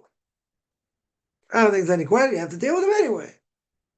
Right? Some more, some less. Right? But if you're focused on doing what you should be doing, in Torah mitzvahs as a Jew or as a non-Jew, that should be your focus. Forget about everything else. Forget about all the stupidity in the world. Unless you actually have to deal with it. So you move on. You become more insulated. And you focus on the more important things. You don't focus on the stupidity of everything else out there. Right? That's what I would say. What's the difference between one's thoughts and a wild idea that pops into her head? A wild idea that pops into your head is not real unless, you think about it, you analyze it, and, then a person, acts on it or they don't act on it. Right? Let's say. Right? So you can deal with it. An idea, a crazy idea pops in your head. Okay. So now what? Is it good? Is it bad? You have to analyze, evaluate it. If it's bad, get rid of it.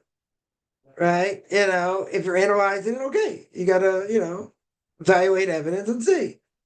Right? Isn't it a matter whether or not one entertains the thought or pushes it through? Yeah. Depends what you do with it. If it's a stupid, radical, crazy thing, get rid of it. Right? You just don't think about it. What if it keeps coming up over and over again? So you got to, develop a way to say this is crazy. I should be thinking about it, and it's what the evil inclination wants also. But you got to work hard to get it out of your mind. Yeah. Someone is considered dead that cannot do any sins. Who says? An evil person. They're considered like they're dead. Yeah. Right. The Gemara says even an evil person in this world is considered dead. Very good. So they can't do evil things. Not literally dead. They're just lacking burial, as my Rebbe would say. But they're not literally dead. Right? But they're walking around. Okay, so what are they doing? Stupid things. Evil things. Right? So even if, quote unquote, according to the Gemara, they're really dead, but can they do terrible things? Can they do evil things while they're still alive? Sure. They're still alive, still moving. So they can do terrible things even if they are considered dead. But who says they don't have sins? Of course they have sins. Ukrainians are celebrating deaths of the Russians or whatever. Okay, they're the enemy. They're looking at the other side as the enemy. Okay. So what do I care what they do or they don't do? So what if they're celebrating deaths, of other people? Are they innocent? Are either side innocent over here? No. Everyone thinks the Ukrainians are innocent. They're not innocent. Not saying they took land they shouldn't have, whatever. They're not innocent, though. They're not innocent. Yeah. And it's very easy. Both aren't innocent because of what they did to Jewish people. So either case, when you look at it from a Jewish perspective, they're both guilty. Regardless if everyone looks at the Ukrainians as the underdogs and this and that. Doesn't matter. They got plenty of Jewish blood on them. So whatever they have coming to them, they have coming to them just like the Russians do. Why are people celebrating deaths of Iranians? Okay, I mentioned that. Leaders that have blood on their hands. Literally, if tens of thousands of people that died through them. So why shouldn't they be celebrated that they're gone? What's the problem? They have blood on their hands. They kill tens of thousands of their own people. Not to mention trying to kill others. So what's the problem? Why is that an issue? Right? The only question is, are we allowed to, be thankful for the downfall of our enemies? Good, that's a difference of opinion. But here, if God's taking them out, it's not a bad thing. Right? The only question is, what are you going to replace them with? You got a whole generation being brainwashed that whoever takes power is going to be bad. Even, is there any guarantee if you get these people out and bring the Shah's son in, that's going to be better? The risk? It's definitely a risk you're taking also. Right? But it's a good thing these people aren't in power. These people are murderers. They're total murderers. Why shouldn't that? Why is that a bad thing? They're getting killed. Not a bad thing. Yeah. Usually they're yeah. Who's better? They're all bad. I'm not gonna sit there and say, well, I think it's worse. They're all bad. Right? They're all bad. Either way, doesn't matter. Right? We're not gonna categorize, who's better, who's not better. They're all bad. Who's gonna have a worse place in the next world? You want to say a pedophile is worse than people that murder their own people? I don't know. Right? Murder's not death penalty, by the way. Pedophile's death penalty. They can say that's worse. Okay. Yeah, but it doesn't matter. They're all bad in their ways. There any leader not guilty of criminal activity? It's very hard to imagine. Very hard to imagine. How many people in politics today are squeaky clean? I wouldn't think too many. Yeah, I wouldn't think too many. That's a different question. How many lawyers are squeaky clean? Some are. I'm sure there are some lawyers that, are squeaky clean, right? But I would think, some of them are corrupt also. Where are you going to find people who are not corrupt in any field? In any field. Why can't a bris milah be made with a machine? Because it has to be sucked out by the mouth. Can't be done with a machine. Right? What we call mitzitza. Cannot be done with a machine. The halacha is it has to be sucked. That's what the Gemara says. It has to be sucked. Cannot be done with a machine. Does the same thing. Doesn't do the same thing. And if you tell me it would, doesn't matter. We don't do it that way. We do it with the mouth. That's what the halacha is. Right? It has to be done with the mouth. Right? So supposedly that's the best way to stop the blood. As the Gemara says. What medicine says, we're not really that interested. Yeah, it doesn't really matter either way. Right? But that's why. That's why. Yeah. Any other any other questions? Gomer said, kill those that come to kill you first. Yeah, where do you think she got it from? Where do you think she got it from? She got it from us. Right? She got it from Torah. Right? It says if you know someone's trying to kill you, kill them first, right? Torah concept. Even though she wasn't religious. It's Torah concept. You kill before they kill you. Yep. But again, if they have power to wreak havoc on the world, you do what you can to stop it. And they never would have had this capability or even close had, Mr. Obama given them all that money. We wouldn't have had October 7th either. Not even close. They didn't have anything. They wouldn't have had anything. Right? So yeah, you stop them before they come against you. Yeah, very big Torah concept. Judaism also destroyed the war with his enemies because of murder. Okay, so what? So what it was? Because of sin. So my Rebbe always says, we're not, he's not worried about Iran or any of these other people. He's worried about people that sin in the land. Why were we thrown out of the land for 2,000 years? For sin. Now, does that guarantee we're going to be here when the Messiah comes? I don't know. The Medrash says we're not going to be here like that. We're going to be in the desert. The question is, do we take that literally or not? It's a good question. But in the end,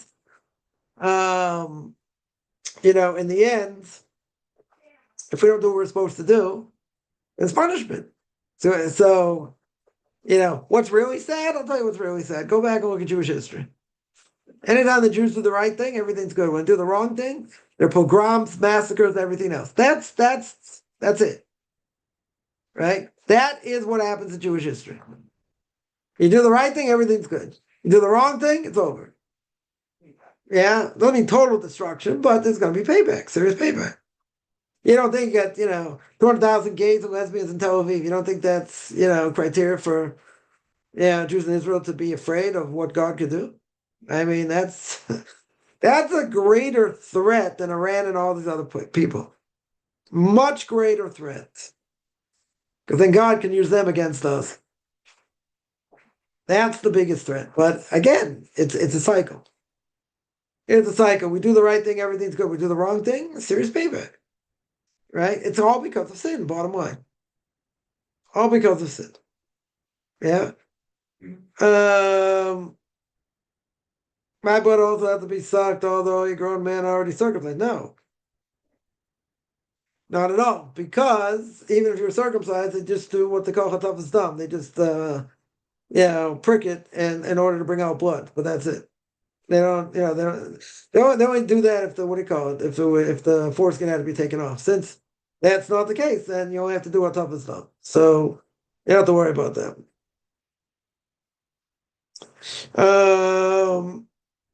Yeah. Any other questions? I mean, this has been an issue, just by the way, in different places, how, it should be done through a doctor, it should be done that way, whatever. But again, that's nothing more than, anti-Semitism. Even if they want to claim, what do you call it, get herpes or other things, or, whatever. Even if there were some cases, I mean, the vast majority, obviously, that has been the case. It has not been the case. So, they're just saying it shouldn't be done and blah, blah, blah. Only because it's anti-Semitism. That's what it is. That's what it is. So in the war, we need to do kibbutz to our brothers in Tel Aviv. Yeah. Yeah. We got to beg for mercy that God doesn't wipe us out because of it. Right. And and here, if they do any of these parades, you got to protest. Right. Especially if they do it in Jerusalem. Now, Rabbi would say, I asked him once, if they make a pride parade, let's say in Tel Aviv, I said, you shouldn't protest that also? He said, yeah, you should. But, if they do it in Jerusalem, it's worse. Because Jerusalem is the holy city. And if you don't protest, obviously it doesn't mean to provoke them. But if you don't protest, in the holy city, it looks a lot worse. A lot worse. Because that's the holy city. Right? Why do you think Sodom got destroyed? There were tremendously bad things going on in Sodom. Well, that was in God's backyard. That's why he stopped it. That's why he knocked them out. Then his backyard was worse. People were doing what they did in Sodom, in New York or Paris or whatever. It's also bad. I mean, God's going to wipe them out 100%. Yeah, but the fact it was done, the Ramban and others say, it was done. It was problematic that it was done. Yeah, they deserve punishment. Yeah, why does it deserve to be wiped out? They deserve because what happened where they did it. It's in God's backyard. He couldn't tolerate it, so he wiped them out. Could be other places. Maybe they would have been wiped out also. But if you do it in God's backyard, it's worse. 10 times worse. And again, this is what Rabbi says all the time. He's like, I don't care what goes on in these other places. I'm not worried, Iran, these other places. I'm worried about Jews in the land that sin. Right? Outside the land, if they sin, it's also bad. Don't get me wrong, it's also bad. But you do it inside God's palace, strongest Jewish community in the world, yeah. That's worse. 10 times worse, right? Make no mistake, Tel Aviv is holier than New York. Right? Any place in New York is holier than that. Right? And they say, if I look at Tel Aviv, it's mostly secular. Okay. But it's still part of the land of Israel. New York is not part of the land of Israel. It will never be part of the land of Israel. Right? So whatever goes on, in Tel Aviv, even the bad things going on there, okay. Right? But at the end of the day, it's holier than New York. So sins that are done there are worse than if they're done other places. Doesn't mean the sins are bad are good if they do it other places. What we're saying is it's worse if it's done in Israel. That's worse. Right? Nothing about the pedophilia nor the gay force. Yeah, okay. Yeah. And they may believe in one God, They may believe in, in one God also. That's also better. Okay. Yeah, but obviously there's judgment against them for what's going on. Obviously doing other things wrong. Even if they're doing that, okay. I don't have a problem with that. Right? But even if they do that, there are other things that God brought judgment upon them, no question. Is that why it seems like a lot of people go unrewarded? Right? Oh, wait, so let's go back. Why should we allow it? Because what are you going to do? The secular government, how are you going to change them? It'd be an uproar if you tried to do that. First of all, you wouldn't have enough votes to do it either way. But in a quote unquote democratic society, yeah, you wouldn't be able to do anything about it. If we lived according to Jewish law, it's a different issue, but we don't. So you can't stop it. There's no way to stop it. Right? And you got the leftists in charge, so what are you gonna do? Make legislation, you lose. All the secular parties will vote against it, so it'll never happen. And practically it won't happen either way. Why is it so we shouldn't allow it, but what are you gonna do? There's no way around it. There's no way to stop it. So if there's no way to stop it, what should we do? Just go out and kill them? You can't do that. And if that would be the law, you still can't do it. Because you got the law of the land, even if you don't hold to the law of the land here. Doesn't matter, you won't be able to do it. Is that why it seems a lot of people go unrewarded? Depends what you mean unrewarded. Yeah. What a person has in this world is irrelevant. What matters is what happens next. What happens later. Right? In the next world. This world doesn't matter. Right? So the bottom line is, it's an upside down world. So the people doing the right thing seemingly have it harder. Right? Seeing that people going against what God wants have it easier. Okay. Doesn't mean we don't have rewards. So it doesn't matter, it doesn't mean that. So it doesn't mean that. Are there any books that teach how to avoid reincarnation? I don't think so, not that I know of. I would just say that the important thing, first of all, when a person dies now, most likely not coming back. Most likely, as far as I understand, the soul will come back 3 or 4 times. It's probably the last time. This is probably the last time, so you probably don't have to worry about it. That soul's probably not coming back. So, but is there any way to prevent it? Yeah, there is a way to prevent it. Yeah, I'm going to be very controversial here, right? It's going to go viral. You know what the best way to prevent it is? Don't sin. Yeah, that's going to go viral. That's the easiest way never to do it, never, to prevent it. Yeah, and even if you do sin, do proper repentance. Do proper tshuva. That's the way to stop it. That is the way to stop it. Right? Then you don't have anything to worry about. Right? But again, I would say you don't have anything to worry about anyway, because most likely soul's not coming back either way. Most likely.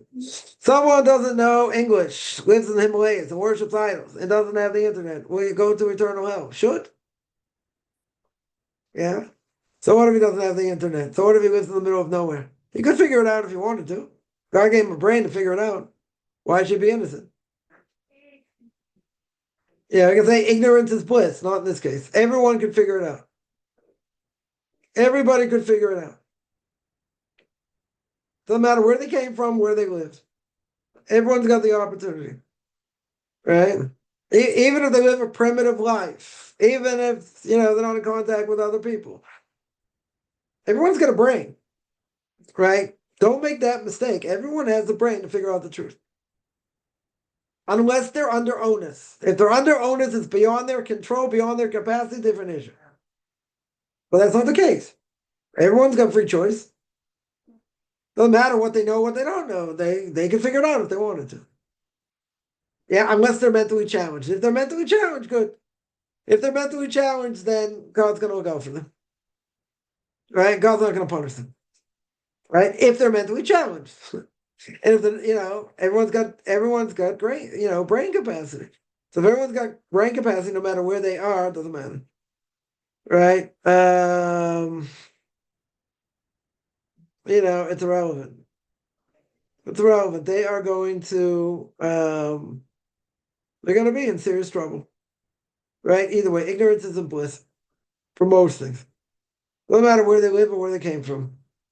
God gave everyone a brain to see the truth. That's why there are 80,000 different religions in the world. God wants people to draw close to Him, and do the right thing. They want to make a mistake, they'll make a mistake.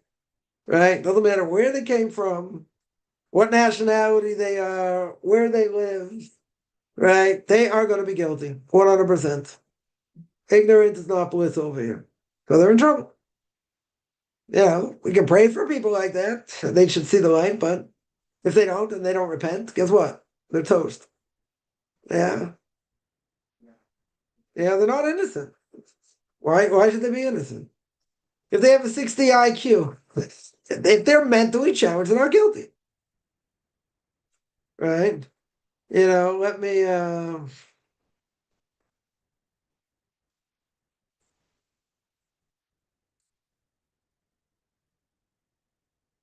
what's the age for mental retardation? IQ of 70 or below.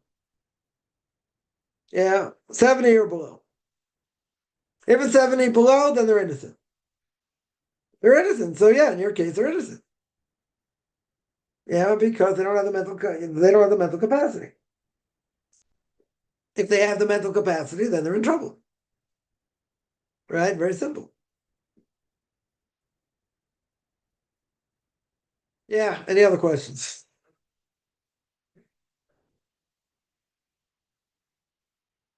So the question was, so I misread it. They have a 60 IQ, will be able to figure it out. No. They won't be able to figure it out. Right? They're incapacitated. They're looked at as being incapacitated. So if they have that level of being mentally challenged, no. So they're innocent. Because there's no possible way to figure it out. Right? So it's punishment for them to be in that body. Right? They're in a messed up body. Yeah. So that's reincarnation 101. They're not guilty. Why? Because they're in a messed up body. So in that case, their mind capacity is shot. God can, the punishment is they're in that type of body in the first place. That's their punishment. They're not going to be punished for what they did or didn't do in this world in general. What's the reason? Because they don't have the capacity. They don't have the brain capacity for such a thing. Yeah. Any other questions?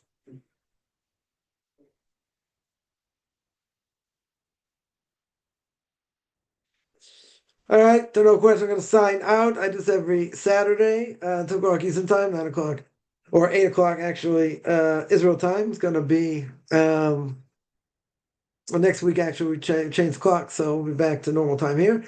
Anyone doesn't change the clocks. Otherwise, I'm going to sign out. Anyone